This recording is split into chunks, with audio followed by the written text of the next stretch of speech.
Happy Friday, guys. Today's home workout is an AMRAP 15, so we're trying to score as many reps as possible in 15 minutes of 60 deadlifts, 30 handstand push-ups, and then 15 bar muscle-ups. So before you get worried about the movements there, guys, we have plenty of options that you guys can do at home for this. So first off, let's start off with the bar muscle-ups there. If you don't have a pull-up rig at home, I want you guys to substitute this for 15 pull-ups, maybe with some with your towel pull-up setup, or if you have a TRX machine, or if you don't even have those, let's go for some bent over rows with some weight. 15 of those, followed by 15 push-ups. So we'll go 15 pulls and 15 push-ups to equal the 15 bar muscle-ups for today. 30 handstand push-ups. Now this one's a little bit more on the skill end. So if you don't have your handstand push-up in terms of your strength quite yet, or that skill to get upside down, let's go into some dive bomber push-ups as an option for that. And it'll be working more on your overhead there, or we can go for some presses overhead with some weights, so 2 weights beside us, or it's just 1 weight. We're gonna go for that press overhead, 30 reps instead of the handstand push-ups. Then for the deadlifts today, guys, 60 reps on each round, and that's a lot of reps. So with the weight, you should find something that you can do about 10 to 15 in a row without dropping the bar or whatever weight you're using. So ideally in this workout, we're trying to get close to or finishing 2 rounds. And it depends on the kind of scaling, you might get into the 3rd round, which is good, but about 2 rounds is estimated for what you can get in this workout within the 15 minutes. So after this workout, we're gonna hit that back a little bit more in the upper back. We're gonna go for 1 set of max effort unbroken gorilla rows, and you're trying to ideally move at the same pace with both arms, and you're trying not to rest at any point. And once you rest, that's your max effort. And you want to write that down and see what you did from last time, so compare. We've done this one a couple times in the past before, especially in the summer, so you can kind of look back and see where you were with that. Hope you guys enjoyed today's workout and the afterburner. We'll see you guys next for the warm-up video. Alright guys, so we're here for that warm-up. We're going to start off with some quick joint mobility for those ankles. So we're going to do some lateral ankle tilts. So you're going to stand in that hip width stance, then you're going to put that foot forward that you're going to go for those tilts with. You're going to stay nice and tall, look straight ahead, and then you're going to roll that ankle out to the side, so in that lateral direction, really slowly with a nice flow to it, so make sure it's not really choppy. I don't want you guys going way too fast out to the side. Really try to focus on the ankle joint rolling out to the side and then back in again. You're going to do 5 on one side, then switch your stance, do 5 on the opposite side. Again, go nice and slow, looking straight ahead and staying tall. Then we're going to go into medial tilt, so we're going to roll that ankle inwards this time. We're going to go into a wide stance here, bend the knees a little bit, and we're going to roll that ankle inwards, then back to that center position. We're going to go 5 again with that left leg, and then switch 5 on that opposite side. So again, focus here is really trying to move that ankle inwards with the medial tilt, and the lateral tilt, we're trying to push that ankle out to the side as much as we can. After that, guys, we're going to get into that warm-up. So we're going into 3 sets here. We're starting off with a quick little complex 6 and 6 Spiderman lunges plus a side kick through. So kind of from that animal flow you might have followed yesterday. That's one of the moves you'll see there, guys. We're going to start in our push-up position. We're going to bring our foot forward into that lunge position here. We're going to drop that elbow down, feeling that stretch. Then we're going to bring that foot back. Then we're going to lift that one leg up, get that foot through, making sure that elbow's locked out, my hips are all the way open, my foot is out. Bring that foot back into the center position. Then we can do the opposite side. So bring that foot to that Spiderman lunge. Back here. Then we're going to roll out to the side, hips open. Then back to that neutral position. So 6 total on, or sorry, 6 per side here.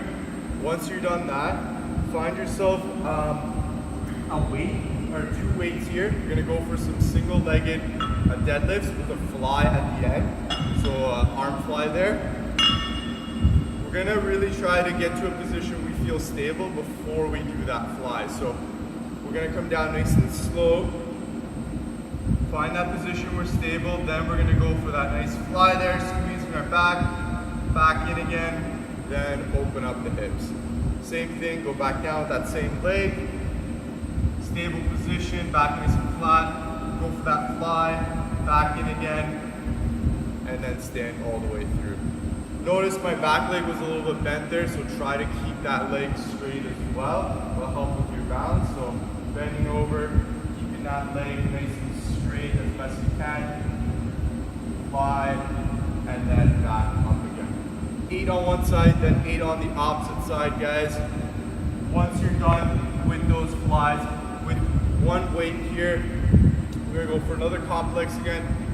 Front rack lunge plus a knee raise at the end. So we're gonna hold that weight on that one side, and we're gonna lunge with the opposite leg. So we can go for that reverse lunge, legs going back here. Then we're gonna stand up through it and bring our knee as high as we can. Then go back to that neutral position. So again, front rack position, elbow nice and tall. I'm gonna reverse lunge, keep that shin nice and vertical to the floor. Then I'm gonna come up for that knee raise, then back to that neutral position. So when you do the opposite side, switch and do the same thing. So again, going for that reverse lunge, staying tall, really trying to load the hamstring and the glute. Then at the top, I'm gonna go for that knee raise, then back down again. So 10 and 10, 10 on the left leg, 10 on the right leg, and then we'll repeat those sets 2 more times to get ourselves ready for the workout. We'll see you guys next for the workout movements. A single arm deadlift, we like to place that item in between the feet. So your deadlift width is going to be about where you squat. You can go a little bit wider if you want to get into that sumo stance. That's totally fine as well. And what I want you guys to think about here is we're going to think about that hip hinge. So I'm going to think about pushing that hip back and then drawing my hips down after that. You can see my shin is still perpendicular to the ground. So the difference if I was squatting is my shin would be going a little bit forward. I actually want to push that hip back a little bit, get my hip up in the air a little bit, and then I'm going to hold on to my object. Pushing with the legs, opening with that hip. We're going to push that hip back and then lower the object again with those legs. I want you guys to squeeze your butt at the top. Make sure the abs are tight. Sometimes when we squeeze our butt, we tend to overarch. Let's make sure we don't do that. Also notice how my head and neck stay nice and neutral. So when I'm at the bottom of that deadlift, I'm not looking straight, I'm not looking down, but I'm kind of looking just maybe a couple feet out in front of me. I want the top of my head to my tailbone to stay in a nice and straight line. If you guys have the mobility and you find it easier or a different type of challenge perhaps, to stick to your normal deadlift position, so feet under that hip, and we're just going to keep that dumbbell or kettlebell outside the stance. It makes it a little bit trickier, but it might be a good challenge for you today to do that as long as you keep that back nice and flat. That's the most important part. So for the strict handstand push-ups, again, you can have that second progression just in case that first progression you just lose your strength, or like halfway through you're not able to do the rep. Always have that second backup in case, just to keep the workout going. So for that, guys, we're going to talk about that dive bomber. So we're going to use that dive bomber as a progression, and then we're going to go into that strict handstand push-up as the next progression above that. So with that dive bomber, guys, you go nice and wide with your feet. Guys, you should use some kind of ab mat or some kind of mat to get your head down to the ground, at least when you make contact with it. Hands are going to be in about push-up width, and they're going to be close to the feet. From here, we're going to think about leaning forward so that we're on those toes and getting over top of those wrists. And then from there, we're going to be dropping the head down right in front of our hands. So notice that my hands are behind my head and they're not in line. So I want them back here. Then I'm going to press my head straight through the window to finish that rep. So that's key, guys, really trying to get our head in front of our hands when we're doing that strict handstand push-up, whether it be with that dive bomber or even if you get your feet on a box and do it elevated. Make sure that head is going in front of the hands so we can really use that back to drive it up and not use the front of the delts and put too much pressure on the shoulder there. So you guys can do those, or you can do your strict handstand push-ups against the wall. Same things apply. Get those elbows in, get that head in front of the hands, stay in a nice tight body position there.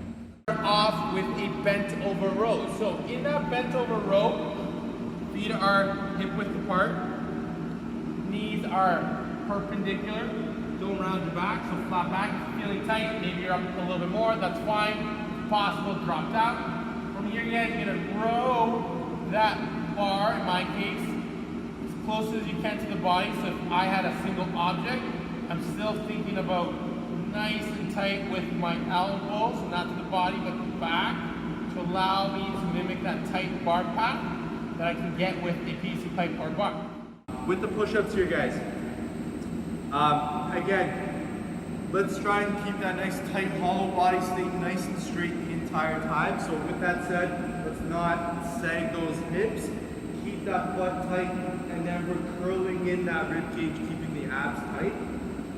For the push-up here, I like to keep those elbow pits, or the inside elbow pits facing out in front of me. So I don't want them to face inwards. I like to keep them facing out in front, so that when I break at the elbows, I'm keeping my elbows already nice and tight to my body. So that's a good cue for yourself, especially also when you're coming up. You want to think about pointing those elbow pits back out again. So you guys can do your push-ups off those toes. You guys can do a push-up where you come down and then rock back up from the knees, then to the toes. It's kind of like a kipping push-up there. That's totally fine, as long as you're keeping that core nice and tight. Last thing, you can also try going off those knees. Just one error I see sometimes with these knee push-ups, guys, is that we keep our hips bent and then come down our push-up like this. I want you to keep yourself nice and straight. So from your knees to your shoulders should be one straight line, come all the way down, and then back up again.